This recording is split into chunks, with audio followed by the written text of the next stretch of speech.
আসসালামু আলাইকুম। আপনারা সবাই ভালো আছেন তো? আলহামদুলিল্লাহ, আল্লাহর রহমতে আমরাও সবাই ভালোই আছি। তো আজকে একটা রেসিপি নিয়ে আসলাম। আমি কাঁঠালের বিচি ভর্তা করব। এখানে কাঁঠালের বিচিগুলো সিদ্ধ করে নিছি আমি। তো এটা আমি কিভাবে ভর্তা করব এটাও আপনাদের সাথে শেয়ার করব। আর এদিকে আমি এটা হচ্ছে গা সাজনার পাতা, এই সাজনার পাতা দিয়ে ডালের বড়া করব। তো আমি আগে এখানে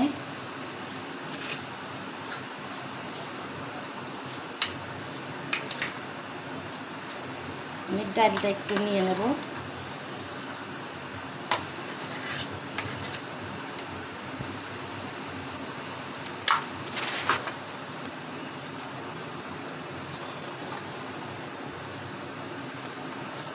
পেঁয়াজ, কাঁচামরিচ,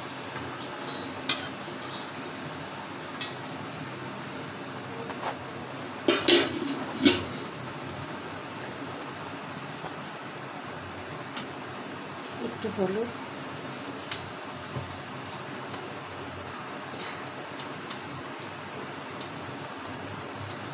একটু মরিচ,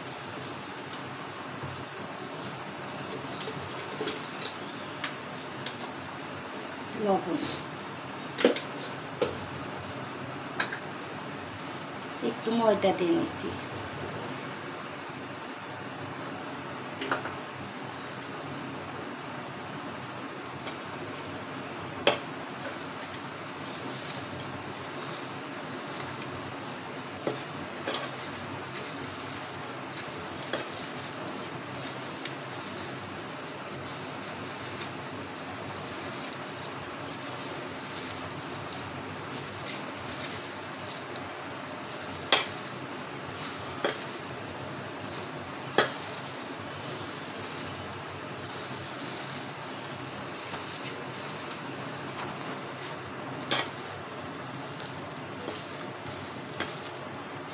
এভাবে করে আমি ভালো করে মাখাইয়ে নিয়ে আমি বড়া ভাজতে চলে যাব। আমার তেল গরম হয়ে গেছে, আমি দিয়ে দিলাম।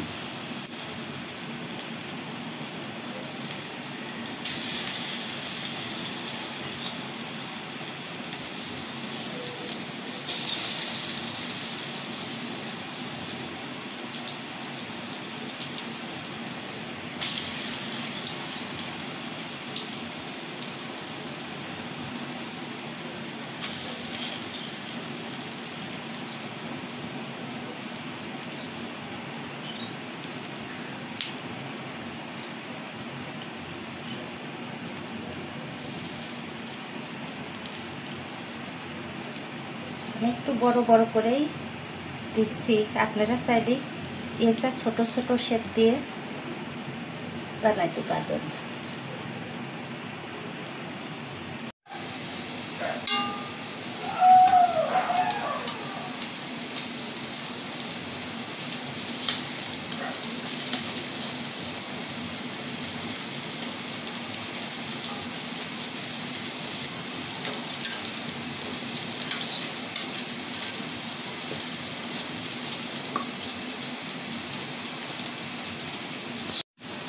তো হয়ে গেছে আমার, আমি একটু লাল লাল করে ভাজে নিছি।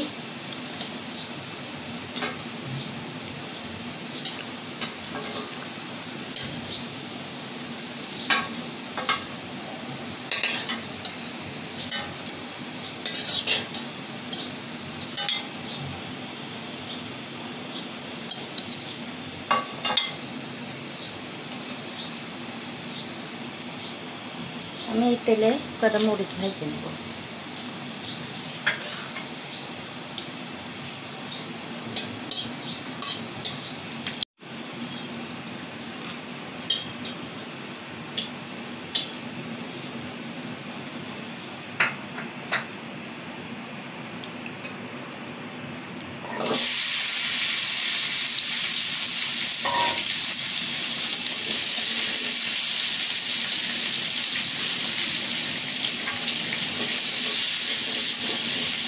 কাঁঠালের আটিটাও একটু ভাজি করে নেব।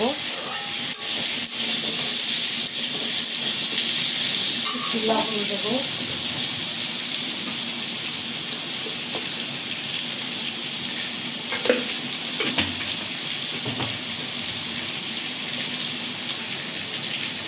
হলুদ দেবো,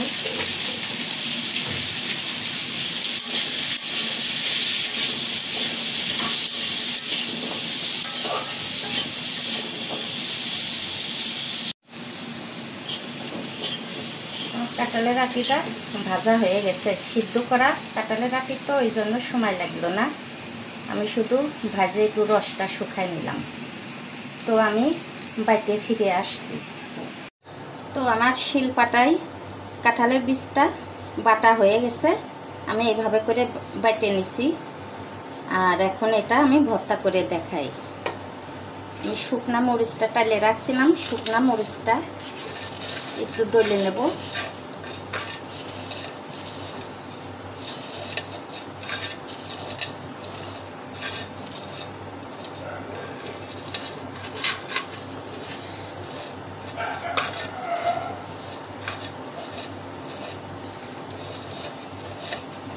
কাঁচা পেঁয়াজ দিয়ে আর শুকনো মরিচ ভাজা দিয়ে এই ভর্তাটা করলে অনেক টেস্ট লাগে, ভালো লাগে খাইতে।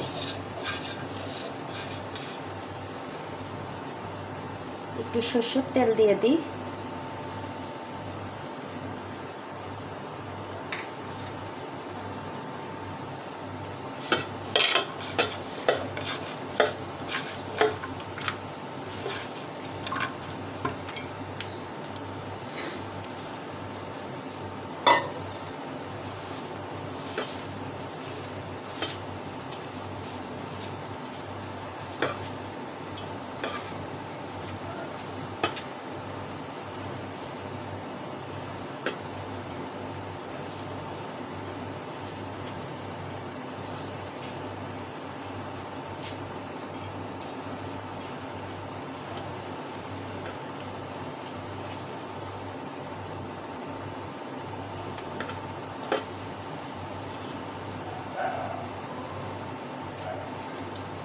তো হয়ে গেল আমার কাঁঠালের বিচি ভর্তা।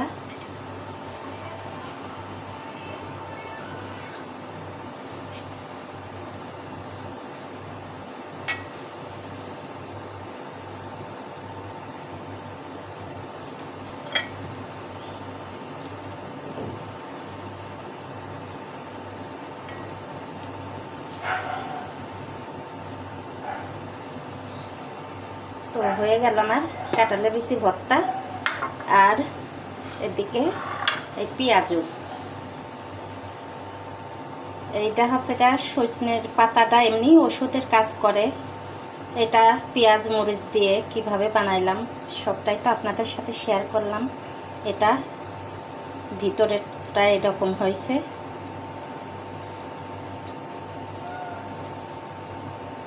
সুন্দর ভাজা ভাজা হয়ে গেছে। তো রেসিপিটা যদি একটু ভালো লেগে থাকে লাইক শেয়ার করে দেবেন। আজ এই পর্যন্তই। আপনারা ভালো থাকবেন, সুস্থ থাকবেন, সবাইকে ভালো রাখবেন। আল্লাহ হাফেজ।